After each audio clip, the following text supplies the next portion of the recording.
In this video, we complete our little game engine. We can hook everything up so that when the player pushes a key, we go to the next room, and then another key takes us to another room, and so on. We can loop through all of our game states that we have at the moment and give the player an adventure, a choose-your-own adventure. So I'm pretty excited by where we'll be at the end of this video. Let's jump in and get cracking. I'm going to create a little loop here with the states that we've got at the moment. Starting state is leading to room 1 and 2, and from room 1, I'm going to say you can go to room 2 and starting state, and from room 2, we'll say you can go to room 1 and starting state, just so we've got a little loop here. This is not how we would necessarily make a game, although, you know what, it might be fun to go round and round in circles, confuse our player. Now, let's jump over into adventuregame.cs, our script in here. We're going to add a way to manage our state, to have our state where the player can say, here's the next state that I choose to go to. So within update, we're going to call a method that we will call manage state. And you can see there's a red squiggly line because we haven't yet created our manage state method, but we'll do that now. If you right click and go to quick actions and refactorings, this is on PC. We have an extra step where we need to click generate method. On the Mac, I believe there isn't this extra step. You can just generate a method straight away. If we click on that, when I say straight away, I mean without having to do that extra step in there. So either way, if you're right clicking, look for refactoring or generate method if you're on the Mac. And we now have, it's been created for us down here, private void manage state and throw new not implemented exception. This is a way of saying, hey, yeah, you haven't actually put anything inside your method yet, but this gives us the structure of the method. It's just a quicker way instead of having to type out all these other bits and pieces. And you can see that it's added automatically private. That's good for us. It's a reminder that we can only use this method within this particular class, which is all that we need to do. Now I'm going to delete this first line. We don't need this.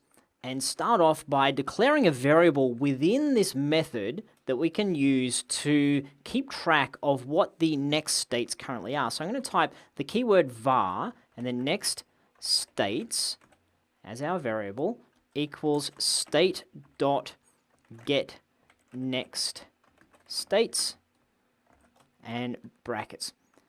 Semicolon. Okay, so let's explain what I've done here. As we did previously, when we were calling, where were we doing that? Up here, we're calling state.getStateStory. Here we're calling state.getNextState. So we're looking in our state script, and getNextStates is going to return what the next states are, and it will return that as an array.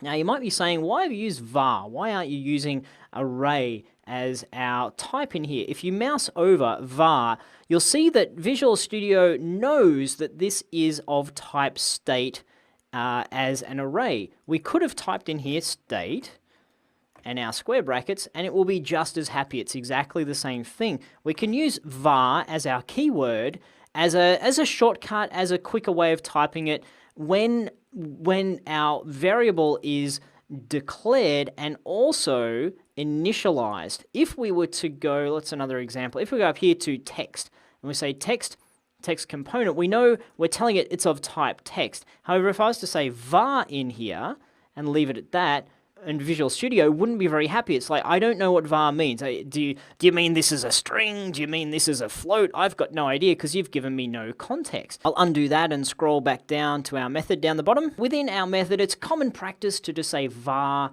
rather than trying to stop and figure out, hang on a minute, what type of variable is this? Because Visual Studio knows, okay, I know that you're an array because this method is using an array, is returning an array. So that's what next states is. Okay, so I just wanted to explain why we're using var as our keyword. There is a different option to you, and I'm sure as you're bouncing around the internet, you'll see var used quite often, and just make sure you're using it in a way that makes sense. Now we're going to create an if statement. If, and we've done this before in the previous section, if input dot, get key down, exactly the same as we've done previously, and key code. Now, what are we looking for here? We'll type in key code dot, what are we looking at? Now, you can see we've got our options here. After we've typed dot, it will, in Visual Studio, show us all of different key codes that we could potentially select.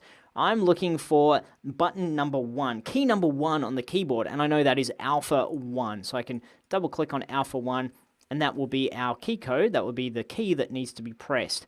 So we've done this before, input.keydown, key code alpha 1. So if that, what do we want to do? Well, we want to redefine or change what state is assigned as. So currently state is starting state. But if I push button number 1, let's have a look over in here. If I'm on starting state and I push button number 1, which is element 0, and it's a little bit confusing, but the player's not going to see element 0, element 1. They're just going to see the option of, hey, push 1 for this and push 2 for that. Players don't really understand when you say push 0 for this and push 1 for that, because players aren't thinking the way that us programmer-brained people are thinking at the moment. Okay, so element 1 is going to be button number 1, and that takes us to room 1, and that's a new state. So that's what we're doing in here. We're saying state. Let me click in here properly. We're saying state. Instead of state being starting state, which is what it was when we first started our game, makes sense, it's starting state. Now state needs to be next states. And we're looking for, within our array, we're looking for the element 0. And as we just established in here, element 0 is going to be our first state. And then semicolon. And now we need to create another couple of conditions. So if the player pushes button number 2, it takes them to that state, or button number 3. So I have 3 states in total. We could have 1 state or 10 states or 100 states. It's up to us. But if we have too many, I think it'll make our game design a little bit too complex. We'll just, at any point in time, the player can have up to 3 options. So that's the challenge, is to complete the manage state method that we're in the middle of creating. Add 2 more conditions to respond to the player when they press either 2 or 3. We've created when they press 1, so I want you to do when they press 2 or 3. And remember the difference between if, else, and else. When you're creating this, we've started off with an if, and just remember that there is a difference between if, and else. Okay, so there's your challenge. Pause the video, jump in and take that on now. Welcome back. Pretty straightforward. If you were paying attention in the previous section, we need to have else if as our condition, because we don't want the player to accidentally be pushing button 1 and button 2 at the same time. So instead of just doing else, we're doing else if. And then what is it? It's input dot get key down. The key code will be alpha 2. And then what happens in that instance? Well, state will equal next states, and it will be our element 1 as the second option in there, and then one more else if. So we'll do 3 of these all up. Get key down. Again, key code dot alpha 3. Yes, and then our state equals next states position 2, element 2. Okay, so now we have managed states. There's one final step in here. This will be a mini micro challenge for you. Is what do we need to do so that we can see this on our screen? If you look through the flow here, if we were to play this right now, we'd push a button and nothing would happen, nothing sensible would happen. We need a way of presenting to the player within our text field here, this is the new state. And the way we do that is to say text component, exactly the same as the line that we've got up the top here, text component dot text equals state dot get state story. Why is it get state story? Well, we need to be presenting what the story will be to the player, and we need to be adding that into the text component, the text field that we have in our game. So let's save, jump back over into Unity, press play, and all going to plan. We should have ourselves a nice little game loop. Just to open my window here a little bit.